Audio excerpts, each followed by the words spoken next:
just stay quiet until we get recorded. There we go. Perfect. And go.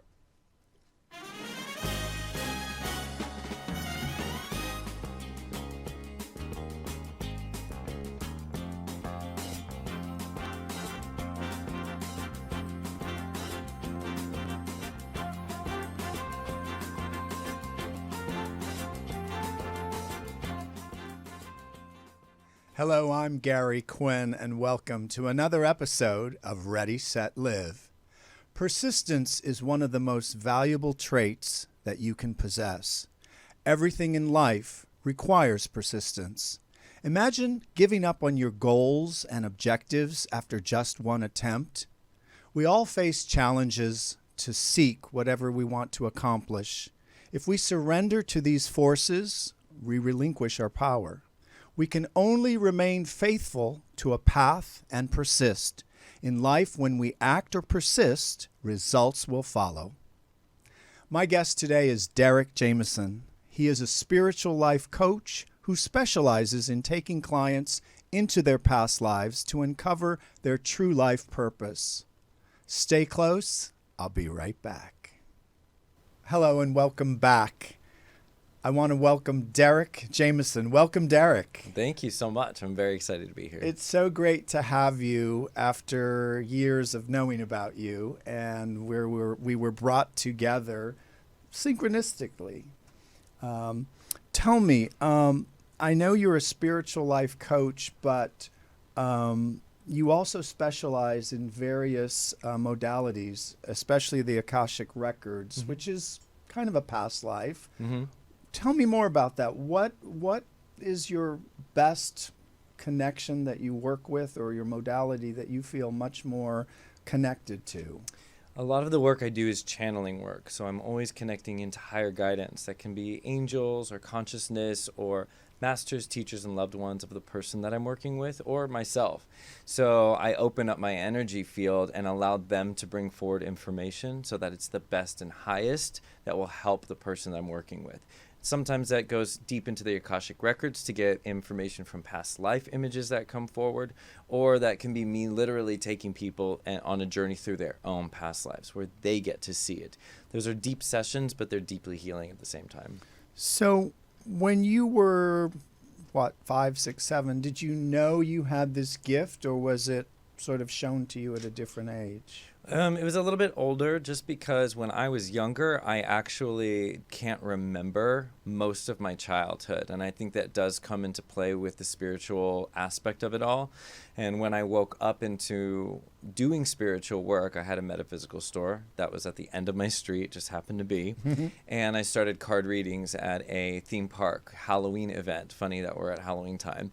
But I did card readings at a Halloween event. And at that space, that's where I realized that it wasn't just card readings, that it was very real, and I was connecting with spirits, and then I had to learn some lessons through that experience. You know, a lot of people ask, what is spirit? Mm-hmm. What's your definition of spirit? Well, spirit to me is the thing that is the energy that permeates all things. So this microphone is spirit to me. This jacket is spirit. You have spirit going through you. I find that anything that we have in our physical reality is actually made from the essence of spirit. It's about the soul, where we choose to bring it through, or how we choose to materialize it and bring it into this physical world, this physical dimension. And when we are aligned with our intuition, I believe that's kind of when you have the connection or co-connectiveness to listening. How would you, let's say, describe intuition? Intuition is like an inner trust, an inner knowing. To me, it's that thing, that gut feeling for people, that feeling of trust and groundedness. And that's going to look different for everybody. But they give away and don't trust their intuition because of what the outside influences say or do or expect of them. But that intuition is going to look different for each and every person. And everybody tunes into their level of intuition of what I feel called to do, I'm going to move in that direction. What I'm feeling called not to do, I will also not move in that direction. And I think that sometimes this experience is a school, and that we evolve, and sometimes people delve into the spiritual world because they have an affliction, a pain, a blockage. Have you found that most people seek you out for some kind of trauma or healing that they need? Some people are doing it based off of curiosity. They want to see what past lives they have. They have no idea, or they just trust me and they're just waking up into spirituality and they want to go on an adventure and they trust me to take them, whatever that means. Then there are those who come specifically because there is wounding and healing that needs to take place. In the end, as you stated, our Earth School truly is a place of healing. We are here on the earth to create healing, not only for ourselves, but for our families and our soul connections, everything beyond that. So a lot of it in different levels is always going to be a level of healing. It's just going to look different for everybody. But as we uncover and begin to, again, trust our intuition and trust ourselves, that's really the foundation that allows us to really understand what our purpose is here, what we are healing, and what we're all doing here together as one unified collective. And I am so fascinated by past lives because every country I have worked in that I teach in, I know I've had a past life there, and I have some connection to a situation or an event, especially in Rome with the Colosseum. Romania, people say, why did you go teach in Romania? Because I had a past life there. Switzerland. I believe that the past lives are sort of windows to your soul, and a lot of people don't believe in them. But talk to me about the what exactly is an Akashic record if people don't know what that is? Well, the Akashic Records are the records of your soul in all directions in time of time and space. And it's also, so you have your individual Akashic Records from your soul, what imprints you have, what you're meant to do here, your mission, your purpose. And then you have Akashic Records of co-creation. So we have an Akashic record together, and it co-creates and it blends and overlaps. And then humanity has an Akashic record. The planet has an Akashic record. It's really based off of the information that we need to access for this particular time in our life. And it's all based on law of attraction, vibrational resonance. Wherever you are at, that is how you will access information in your Akashic records. It's an ethereal record, an ethereal library of information of your soul. Now, can individuals align or download that themselves, or do they need an actual facilitator? It's based off of your channel, so you do not need someone to go into your Akashic records. If you're going into a meditation, let's say, and you begin to have visions or journeys, you are actually tapping into your Akashic records. It's all basically your Akashic records. You just have to set the intention to get into it. Now, a facilitator or a practitioner can guide you through it and be able to receive that information based off of their healing journey, how open their channels are, and how much they've done to work on that process. So it really just depends on person to person, but it's really about intention, setting the intention. I want to access my Akashic records, and then being open to seeing what comes from there. So a dream is not an Akashic record. A dream, I believe a dream is within the Akashic record. So let's say you have a dream and you're having a dream about a past life. You could be dreaming of a past life that you had in Rome, let's say, and that's how spirit is bringing it through. Spirit's actually bringing waves of energy down my body for you for that. But you are seeing that because that's the most accessible way for you to see the past life for Rome. You might be so busy in your life that you're not tapping into it in meditation, so they're going to show you your Akashic records through your dream world. Everything is all part of one unified field, so it's all integrating. It's all woven together. It just depends on the information you need at that particular time. So I believe that some of our dreams are part of our Akashic records because they're teaching us something. Do you think we make a soul agreement when we enter this life experience? Completely. I think we've all made a soul agreement on so many different levels, and sometimes those soul agreements don't last forever. For example, this experience right here is a soul agreement. We wouldn't be sitting here right now talking about this to help share this information with everybody that's going to listen and or watch if we hadn't agreed on it on a soul level before we came here. And I'm getting another wave for that down my body too. I was like, I find it so interesting that people in our lives show up and you meet people at certain times and you feel so connected to them. And then you may not see them for 20 years or 10 years, and then you reconnect and it's as if you were with them yesterday. Yeah. So I believe that the right people, and I think people come into our lives for a reason, and we learn, and sometimes those people stay with us for a long time. When you do your work, how do you heal someone who has old wounds or a trauma from a past life, or just they seem to regurgitate in their life trauma, or drama? Sure. Well, I think the most important thing we do is focus on the life we're having now. Because if you're regurgitating that information and it's an active experience in your life right now, which means that's the one that needs to be healed. When you heal the one in this particular life that you're experiencing at the moment, you're actually healing it multidimensionally. You're healing it for your ancestors. You're healing it for your past lives. So that's why we're having the physical experience. It is amazing to tap into past life information so you can connect it, so you can see it from a different perspective, but we never want to put weight in the past life. We always want to take responsibility and know that this is the life, we heal it. And if we can access that information, it will only fortify, and then we are able to disconnect from it and heal from it. Absolutely. How can one who is a newbie to this work and want to delve more into the spiritual growth world, what is the first thing you would suggest? Is it meditation? Is it take a class? What would you suggest for someone? The first thing that comes forward asking that question is to know yourself. The more you can know yourself without the limitations of what you think the outside world wants of you or is asking of you, or what you should do to please others, you should first know yourself, what's going to please you. Because once you know yourself, it's the doorway to accessing your capabilities, your psychic abilities, your intuition, your trust, your abundance, your prosperity. But if you don't know yourself, you're kind of like a cloud just wafting in the wind.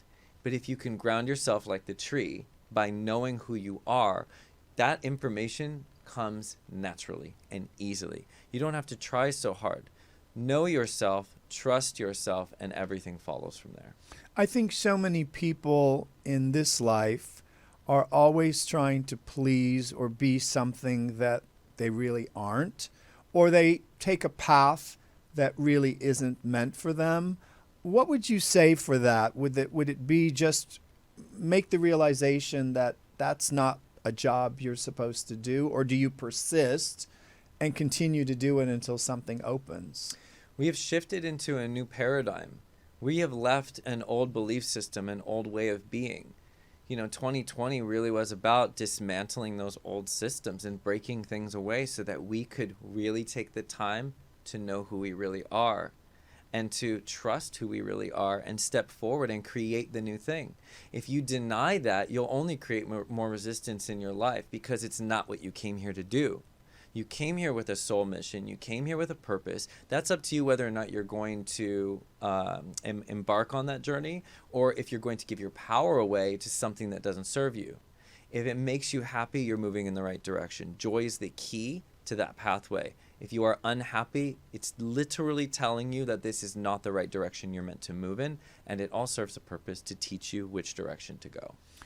I think so many people deep in their soul are unhappy because they're looking for something external to make them happy.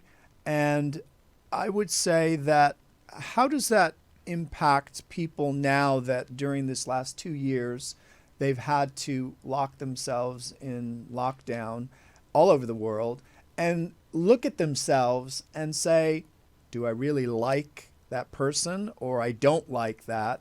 What would you say for people who have come to a realization that maybe they don't like what they have created, or their job, or themselves, or their relationship? What would you say for that? Well, that was the opportunity where people were forced with that space where they had to see themselves, regardless if they were terrified of that or loved that. They were given the opportunity to see who they really were, to ask themselves the question, am I really doing what I'm supposed to be doing? Everything was at a halt because it was giving you an opportunity to make that assessment and make a direction change if you wanted it. And many people took that opportunity. They were allowing themselves to actually see the darkest parts of them that they have been so terrified or avoiding. They allowed themselves to see it. They were terrified of it, but then began to alchemize it and work with it. And that was the opportunity. Because if you can love that part of yourself that you are so terrified of accessing, you'll realize that that part of you that you're terrified is also serving you to help you on the path to what you're truly meant to do. It's all serving us if we're willing to have a good relationship with it. Why is self-love so important to an individual? Well, love is the essence of what we truly are. We just tend to forget that as we grow because of everything we're meant to learn, past life influences, outside world, it just depends. But it's not even like discovering self-love or trying to gain self-love. It's remembering your true essence of who you are. It's a remembrance. So sometimes what we have to do as human beings is we have to completely forget love. We have to completely eradicate it from our life. We have to turn it away so hard because we are meant to clear those frequencies, heal those past life traumas, heal those energies, those traumas from this life, to rediscover love, to re-invite it in on a higher level. We have to forget so that we can then remember that true essence. And I believe that we're doing that. And I think, Derek, I think energy is the frequency currency that we all use. And sometimes people don't understand that if they're mentally challenged, not mentally challenged, but let's say depressed or angry all the time, that is the essence that they're going to put out into the world. Yeah. And then through the laws of attraction, what you put out, you will attract. And I think people need to be aware of their actions, their thoughts, and their emotional state of mind every day. Do you have a certain regiment that you do, exercise, meditation? What do you do during your day that actually, or week, that you say, this is my regiment to keep me balanced or grounded? Yeah, well, the first thing, it starts right off the bat. So the first moment you wake up is how you set your bar for exactly how your day is going to go. And it doesn't matter if you're met with challenges. Those challenges will never be as heavy if you're tuned up to the vibration that you want to be on. So the first moment I wake up in the morning, I literally have the windows open. I look out the window at the trees and the mountains I can see in the background, and I say, I'm so excited for this day. I don't say that just to like convince myself of it. I always know that there's blessings and like opportunities or magic that's going to happen, and I'm so open to see how I receive them. And then I light incense and I turn on morning music. So high frequency music in the morning, incense, and setting an intention that I surround myself with love. I ground myself on earth. I connect myself to spirit, and I fulfill my purpose. I literally said at the very first moment, I set my intention. And I think that that's very important because we want to do it now. You don't want to set it for later. You want to do it now. And then throughout your day, you check in. You take conscious breaths, slow breaths, meditate, and at the end of the night, you do the same thing. What are you grateful for? What really cool things happened from the day? And what do you want to see manifested in your life while you're sleeping? Tuning up before bed, tuning up right when you wake up. And it keeps that cycle going. There's no room for all the other stuff. And I think being grateful puts it all in perspective because you're not looking, oh, if I only had that. Oh, always looking, instead of just being. Yeah. So if we're grateful, I believe that grounds us in a way of, let's say, harmony or balance that we all need. Who has influenced your life, or who has been the biggest influence in your life? You know, when I think about that, the very first person is a music artist, because I was very depressed when I was in elementary school. I was very sad. I mean, if you saw my picture, you'd be like, look at that dark little child in the back. Like, I was short too. I was just this contracted little thing. And then one night before Hawaii, actually, my family was about to leave. And the night before, I saw Tori Amos on MTV's Unplugged, and I'd never heard her. And she was playing live, and she was playing Cornflake Girl, and I knew in the moment that was my awakening. And it was like, this is what you're supposed to do. And I heard it in my head, and I was like, that's what I'm supposed to do. That's the way I'm going to communicate with people and get my feelings out. It was literally Tori Amos's music and her live performance that activated the codes within me. And I see goddess energy in her. I mean, anybody would see that within her. I feel like she awakens that within many people, and she's fulfilling her purpose through that modality. So it was really her that allowed me to go, okay, I'm going to find my voice now. And that was when I was, 14 years old. Wow. Yeah. That's great. I love when there's a catalyst of something that propels you as a child or when you're growing up that is the marker to go, oh, I get it. It's an upgrade. Yeah. Mm-hmm. Answer these sentences. The world needs... To trust themselves. I believe... That we are healing more rapidly than anyone can even imagine. Heaven is... Within our hearts, if we are willing to awaken it. God is... Within every single thing in existence. My favorite thing to do on a Sunday is... Study spiritual things. Okay. What is your ultimate mission in this life? To reawaken the power that exists within each and every person I come across, so that they remember why they're here, why they came here, and to trust themselves and the magic that they came to create. Excellent. Well, it was a grand pleasure to have you on the show, and I look forward to our past life session together next week. And I want to thank you. And people can go on your Instagram, which is at Derek James. And then the website is wonderfullightbody.com if you'd like more information on Derek and to see all the things he does. And actually, you have a audio, it's a mini show that you have little excerpts that I saw on your site. But I wish you all the best, and I hope to see you very soon.